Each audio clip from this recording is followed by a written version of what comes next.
Cricket सिर्फ एक खेल है या फिर कभी-कभी ये जंग का मैदान भी बन जाता है। सुनने में थोड़ा फिल्मी लगता है ना, लेकिन आज हम एक ऐसी ही कहानी की परतें खोलने वाले हैं जो खेल के मैदान से शुरू हुई पर खत्म हुई दो देशों के बीच एक बड़े टकराव पर। तो इस पूरी कहानी को समझने के लिए हम सबसे पहले देखेंगे कि ये क्रिकेट वॉर असल में है क्या। फिर बात करेंगे कि लड़ाई के मैदान कौन से थे, आईपीएल और वर्ल्ड कप। उसके बाद जानेंगे उस एक चिंगारी के बारे में जिसने ये सब शुरू किया। फिर थोड़ा बाउंड्री लाइन के पार देखेंगे और आखिर में समझेंगे कि इसका नतीजा क्या निकला और आगे क्या हो सकता है। तो चलिए शुरू करते हैं हेडलाइन से। बात है 2026 की शुरुआत की। स्पोर्ट्स की दुनिया में एक तरह से भूचाल ही आ गया था। क्यों? क्योंकि बांग्लादेश ने भारत के खिलाफ एक क्रिकेट वॉर का ऐलान कर दिया था। अब ये कोई मामूली बात नहीं थी। देखिए, पाकिस्तान के बाद बांग्लादेश दूसरा ऐसा देश बन गया जिसने आईपीएल मतलब इंडियन प्रीमियर लीग को ऑफिशियली बैन कर दिया। और हम सब जानते हैं कि आईपीएल क्या चीज़ है। ये दुनिया की सबसे बड़ी, सबसे अमीर क्रिकेट लीग है। तो इसका ब्रॉडकास्ट रोकना ये सिर्फ एक खेल का फैसला नहीं था, ये एक बहुत बड़ा पॉलिटिकल स्टेटमेंट था पूरी दुनिया के। पर कहानी यहीं खत्म नहीं हुई। बांग्लादेश सिर्फ आईपीएल बैन पर ही नहीं रुका। असल में ये तो सिर्फ शुरुआत थी। उन्होंने इस लड़ाई को एक नहीं बल्कि दो मोर्चों पर खोलने का फैसला कर लिया था। तो वो दो मोर्चे कौन से थे? पहला तो था आईपीएल पर बैन, मतलब बांग्लादेश में आईपीएल से जुड़ा कोई भी ब्रॉडकास्ट, कोई प्रमोशन, कुछ नहीं दिखाया जाएगा अनिश्चित काल के लिए। और दूसरा, इससे भी बड़ा कदम था वर्ल्ड कप को लेकर। उन्होंने साफ कह दिया कि उनकी नेशनल टीम सिक्योरिटी की वजह से 2026 टी20 वर्ल्ड कप के लिए भारत नहीं आएगी। सोचिए, एक तरफ आईपीएल का कमर्शियल पावर और दूसरी तरफ वर्ल्ड कप जैसी बड़ी स्टेज।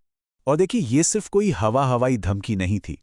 बांग्लादेश क्रिकेट बोर्ड ने बाकायदा आईसीसी यानी इंटरनेशनल क्रिकेट काउंसिल को ऑफिशियल रिक्वेस्ट भेजी। उन्होंने कहा कि उन्हें अपनी टीम की सेफ्टी और सिक्योरिटी की गहरी चिंता है, इसलिए भारत में वो कोई भी मैच नहीं खेलेंगे। उनके सारे मैच भारत से बाहर किसी न्यूट्रल जगह पर शिफ्ट कर दिए जाए। अब सवाल ये उठता है कि आखिर ऐसा क्या हो गया था? मतलब इतना बड़ा, इतना कड़ा फैसला लेने के पीछे वजह क्या थी? तो इसकी जड़ में है एक खिलाड़ी और एक रिकॉर्ड ब्रेकिंग कॉन्ट्रैक्ट। 9.2 करोड़ रुपए, जी हां, 9.2 करोड़।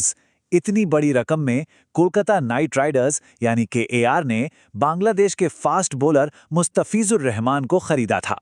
और इस एक बोली के साथ वो आईपीएल हिस्ट्री के सबसे महंगे बांग्लादेशी खिलाड़ी बन गए थे। तो मुस्तफिजुर रहमान बांग्लादेश नेशनल टीम के स्टार फास्ट बॉलर।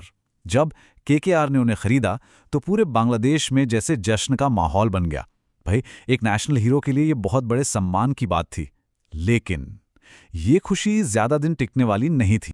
और फिर ये बयान आया बांग्लादेश सरकार की तरफ से 5 जनवरी 2026 को। उन्होंने कहा, इस तरह की कार्रवाई ने बांग्लादेश के लोगों को आहत, अपमानित और नीचा दिखाया है। अब सवाल ये कि किस कार्रवाई की बात हो रही थी। हुआ ये कि बीसीसीआई यानी भारतीय क्रिकेट कंट्रोल बोर्ड के कहने पर केकेआर ने अचानक रहमान का कॉन्ट्रैक्ट खत्म कर दिया। और बांग्लादेश सरकार के लिए ये सिर्फ एक खिलाड़ी का कॉन्ट्रैक्ट तोड़ना नहीं था, ये एक राष्ट्रीय अपमान। लेकिन बीसीसीआई ने ऐसा किया क्यों? मतलब एक खिलाड़ी जिसे रिकॉर्ड कीमत पर खरीदा गया हो, उसे अचानक निकालने का निर्देश क्यों दिया गया? इसका जवाब दोस्तों क्रिकेट के मैदान पर नहीं मिलता। इसके लिए हमें बाउंड्री लाइन के पार दोनों देशों के बीच के पॉलिटिकल माहौल को देखना होगा। अब जरा इस टाइमलाइन पर नजर डालते हैं, इससे पूरी तस्वीर साफ हो जाएगी। देखिए, 2025 के आखिर में रहमान को केकेआर ने रिकॉर्ड फीस पर साइन किया, सब ठीक था। फिर दिसंबर 2025 में बांग्लादेश से हिंदू अल्पसंख्यकों के खिलाफ हिंसा की खबरें आने लगी। 16 दिनों में 4 मौतें, माहौल बिगड़ने लगा। और फिर 3 जनवरी 2026 को इसी पॉलिटिकल प्रेशर के बीच बीसीसीआई ने केकेआर को रहमान को रिलीज करने का ऑर्डर दे दिया। इसके ठीक एक दिन बाद 4 जनवरी को बांग्लादेश क्रिकेट बोर्ड ने वर्ल्ड कप के बॉयकॉट की धमकी दी। और उसके अगले ही दिन 5 जनवरी को बांग्लादेश सरकार ने आईपीएल पर बैन लगा दिया। मतलब सब कुछ कितनी तेजी से हुआ, एक के बाद एक एक्शन का रिएक्शन। तो इस पूरे क्रिकेट वॉर का नतीजा क्या निकला? और सबसे जरूरी सवाल कि इसकी असली कीमत चुका कौन रहा है? और यहीं पर एक बहुत बड़ी विडंबना सामने आती है। अगर हम पैसों के नुकसान की बात करें तो इस बैन से भारत के बीसीसीआई को तो बस 1 या 2% का, मतलब ना के बराबर नुकसान हुआ। लेकिन बांग्लादेश का जो ब्रॉडकास्टर है टी स्पोर्ट्स, उसे 100% का घाटा हुआ। क्यों? क्योंकि उन्होंने तो 2027 तक के राइट्स पहले से ही खरीद रखे थे और पैसे भी दे चुके थे। तो अब हालात क्या हैं? फिलहाल तो मामला एक डिप्लोमेटिक डेडलॉक में फंसा हुआ है। मतलब दोनों देशों के क्रिकेट बोर्ड्स के बीच कोई बातचीत नहीं हो रही है। बातचीत का रास्ता पूरी तरह से बंद है और इसी वजह से T20 वर्ल्ड कप में बांग्लादेश खेलेगा या नहीं, इस पर भी एक बड़ा सवालिया निशान लगा हुआ है। और ये पूरी कहानी हमें आखिर में एक बहुत ही अहम सवाल के साथ छोड़ जाती है।